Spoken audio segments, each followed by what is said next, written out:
teman-teman, selamat datang di Posita Channel. Apa kabar Anda hari ini? Kami doakan dalam kondisi sehat dan dijauhkan dari wabah yang sedang melanda dunia saat ini. Di video kali ini kita akan membahas tentang sejarah berdirinya Samsung, salah satu perusahaan perangkat elektronik terbesar di dunia. Ketika mendengar kata Samsung mungkin kalian tidak asing lagi, karena beberapa produk mereka sudah tersebar di hampir seluruh dunia.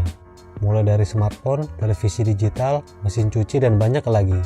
Sebelum memulai video ini, bagi teman-teman yang baru bergabung di channel ini, jangan lupa like, comment, and subscribe. Terima kasih. Baik teman-teman, langsung saja kita rangkum tentang asal mula berdirinya perusahaan Samsung.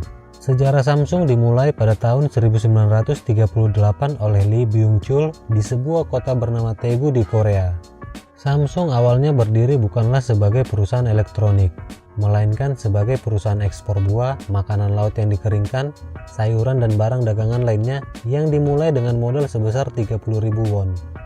Nama Samsung itu sendiri memiliki arti 3 bintang, di mana Lee ingin perusahaannya menjadi perusahaan besar yang kuat dan dapat bertahan lama. Perusahaan kemudian berkembang dan Lee memindahkan kantor pusatnya ke Seoul pada tahun 1947 dan membuka Samsung Trading Corporation pada tahun 1948. 2 tahun kemudian Samsung mendirikan perusahaan dagang di Masan, Daegu, dan Seoul. Samsung sempat mengalami kebangkrutan, namun dengan dukungan politik Presiden Syngman yang berkuasa saat itu, Samsung berhasil tumbuh dengan cepat. Pada akhir dekade 1960-an, Samsung Group masuk ke industri elektronik dengan bekerja sama dengan perusahaan asal Jepang, salah satunya adalah Sanyo. Hasil dari kerjasama tersebut berhasil memproduksi TV hitam putih model P3202 dan diekspor ke Panama di tahun berikutnya. Tahun 1978, Samsung berhasil memproduksi TV hitam putih sebanyak 4 juta TV dan merupakan yang terbanyak di antara perusahaan lainnya. Pada tahun ini juga, Samsung berhasil mendirikan cabang perusahaan pertama mereka di luar negeri, yaitu tepatnya di Amerika Serikat. Pada periode tahun 1980 sampai dengan 1990, Samsung telah berkembang dengan berbagai inovasi produk mulai dari produk telekomunikasi, AC, mesin cuci, PC komputer, video tape recorder, dan banyak lainnya. Setelah wafatnya Byung-chul pada November 1987, di bawah anak ketiganya Lee Kun-hee, Samsung memasuki era baru dari sebelumnya hanya menjadi original equipment manufaktur menjadi perusahaan transnasional di pasar dunia. Samsung Group juga telah dipisahkan menjadi 4 kelompok bisnis, yaitu Samsung Group, Shinsegae Group, CG Group, dan Hansol Group.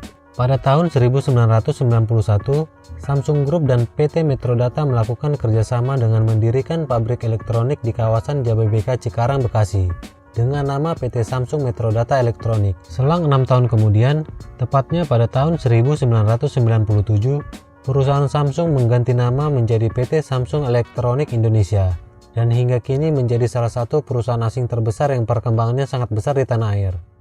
Keberhasilan perusahaan Samsung sebagai salah satu penyedia teknologi dan elektronik hingga kini terus berkembang menuju aspal kuat di pasar internasional.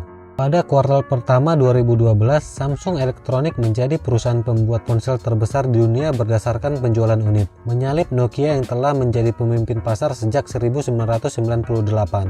Perkembangan Samsung kian melejit setelah mereka berhasil mengakuisisi beberapa perusahaan dan menciptakan beberapa produk inovasi. Salah satu hal yang mungkin disesali oleh Samsung adalah ketika mereka menolak untuk mengakuisisi Android di tahun 2005. Padahal pada saat itu penemu Android, Andy Rubin, telah terbang ke Seoul untuk mempresentasikan sistem operasi Android. Android akhirnya diakuisisi oleh Google dengan nilai 50 juta dolar Amerika Serikat atau setara dengan 745 miliar rupiah. Bagi teman-teman yang ingin mengetahui informasi lebih lanjut, kalian bisa cek di video kami sebelumnya dengan judul Awal Mula Berdirinya Android. Berkat industri elektronik Samsung yang berhasil terus tumbuh hingga sekarang, Samsung akhirnya dinobatkan sebagai produsen handphone Android terbesar di dunia. Awal kesuksesan Samsung di dunia smartphone dimulai pada 27 April 2009, saat Samsung meluncurkan handphone Android pertamanya yaitu Samsung i7500. Selanjutnya keberhasilan Samsung dalam platform Android dimulai dengan peluncuran Samsung Galaxy Seri S yang diluncurkan pada Maret 2010. Hingga kini produk smartphone Samsung terus berkembang. Samsung selalu menghadirkan inovasi dalam merilis produk smartphone terbarunya. Produk Samsung mengikuti filsafat bisnis sederhana, mengabdikan bakat dan teknologinya guna menciptakan berbagai produk dan jasa terbaik yang berperan dalam mewujudkan masyarakat dunia yang lebih baik. Mungkin banyak di antara teman-teman sekalian yang menggunakan produk Samsung. Kira-kira bagaimana kualitasnya teman-teman? Apakah sudah sesuai dengan filsafat bisnis yang dikemukakan Samsung? Komen di bawah ya. Sekian dulu teman-teman video kali ini. Terima kasih karena sudah menonton. Semoga informasi yang kami berikan dapat menambah wawasan teman-teman sekalian. Jika kalian menyukai video informatif seperti ini, dukung kami terus dengan cara like, comment, dan subscribe. Nyalain juga loncengnya agar tidak ketinggalan informasi-informasi menarik lainnya. Stay healthy dan bye-bye.